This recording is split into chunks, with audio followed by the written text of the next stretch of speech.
উপস্থিত ঠাকুরের পত পাঞ্জাধারী কর্মীবৃন্দ, দাদারা, মায়েরা, সবাইকে আমার আন্তরিক জয়গুরু জানাই। সৎসঙ্গে এসেছিলাম চম্পকদার সাথে, বসে কিছু শুনবো বলে পরিচালক মহোদয় আদেশ করলেন কিছু বলার জন্য। ওই ছোট্টবেলা থেকে স্বয়ংসেবক আমি শাখাতে যাই। আমার 10 বছর বয়সে সংগঠনের সাথে যুক্ত হওয়া, আর ওই সেখান থেকে একটি কথা শেখা হয়েছে, যখন 8 থেকে 80 বছর ওই শাখায় যে বা যারাই যান না কেন, ছোট্ট বালক স্বয়ংসেবক সে যদি আজ্ঞা দেয়, তাকে যদি মনোনীত করা হয় আজকের জন্য সে মুখ্য শিক্ষক হবে, তার আদেশ অনুসারে চলার যে কায়দা, সেই কায়দাটুকু রপ্ত হয়েছে। তাই কোনো সময় না বলাটা আদেশকৃত হওয়ার পর ওই মজ্জাগত সংস্কারকে ছাড়তে বড় অসুবিধা হয়। ঠাকুর বলছেন, তোমার কাঙ্ক্ষিত মঙ্গল তোমার অভ্যস্ত সংস্কারের মধ্যে অন্তরে নিহিত থাকে। সেই ছোটবেলা থেকে আমরা সবাই আর ভালো হওয়ার সৎপথে চলার চেষ্টা করছি। প্রতিনিয়ত প্রত্যেক দিন যখন ঘুম থেকে উঠার আমার অভ্যাস হয়, সেই ভোরবেলা, তখন মনে হয় আর একটু শুয়ে পড়ি। আর যখন উঠি, ওই সংস্কার আমায় টান দেয় যে না, উঠে পড়ো।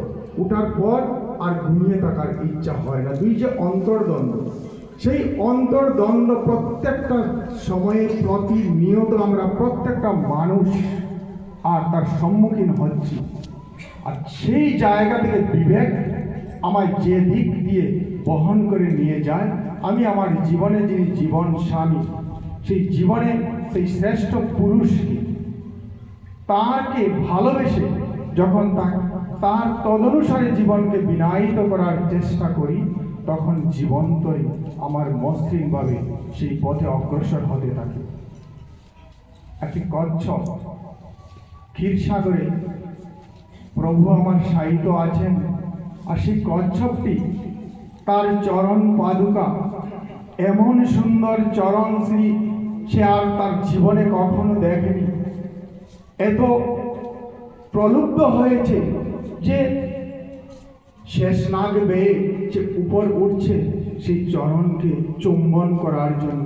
মাতা লক্ষ্মী, যিনি তার সেই চরণ সেবায় সদা নিয়োজিত, তিনি ভাবছেন আমার হাত দুটি বড় কোমল, তাও আমি ভাবি কখন যেন আমার প্রভুর পায়ে আঘাত লাগে, আর এই কচ্ছপ যদি তার পা দুটি কেটে দেয়, প্রভু আমার বড় কষ্ট পাবেন। তিনি ধাক্কা দিয়ে সেই কচ্ছপকে জলে ফেলে দেবেন। মৃত্যুকালে যে ভাব ধরে ছেড়ে শরীর যায় জীবন, জন্মে আবার তেমনি স্থানে ওই ভাবের পথ পায় তখন। মহারানা প্রতাপের সেই হাতি রামকুমার, তাকে বন্দী করে নিয়ে গেছেন আকবর। 1 মাস অবধি তাকে কলা, তার প্রিয় খাদ্য দেওয়া হচ্ছে, সে কিছুই স্পর্শ করছে না। তার জীবন স্বামী তার সম্মুখে নেই। আকবর তাকে যখন জিজ্ঞেস করা হয়েছে, এই যুদ্ধে রানা তো পালিয়ে গেছে, বলছে কোন রানা প্রতাপ, যার একটি হাতিকেও আমি বশ করতে পারিনি? না রানা হারা, না আকবর জিতা।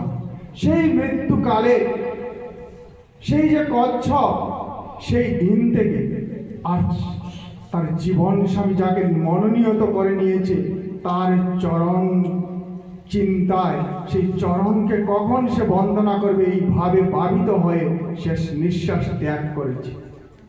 পরম পুরুষ ভগবান রামচন্দ্র, তিনি গেছেন নিষাদ রাজের আতিথ্য গ্রহণ করছেন। সারা রাত ধরে নিষাদ রাজ তার জীবন জন্ম জন্মান্তর সার্থক হয়ে গেছে, পরম পুরুষের তিনি সেবা করছেন।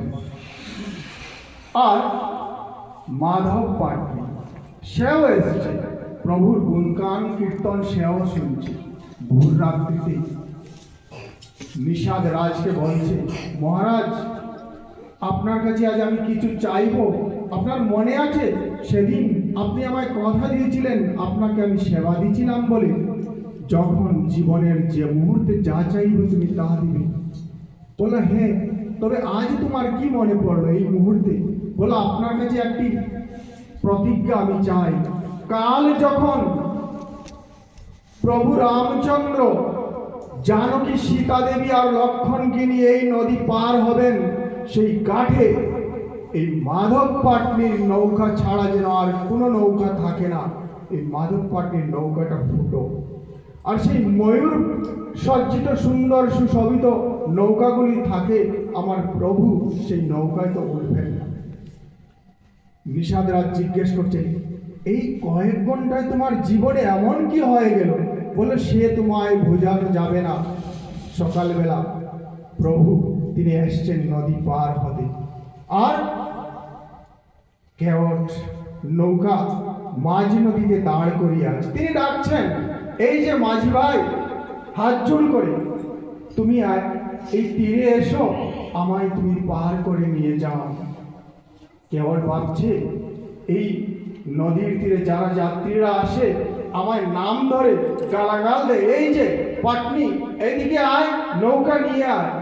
এই না হলেন আমার জীবন স্বামী, তার এত সুমিষ্ট ব্যবহার, তিনি আমায় ডাকছেন।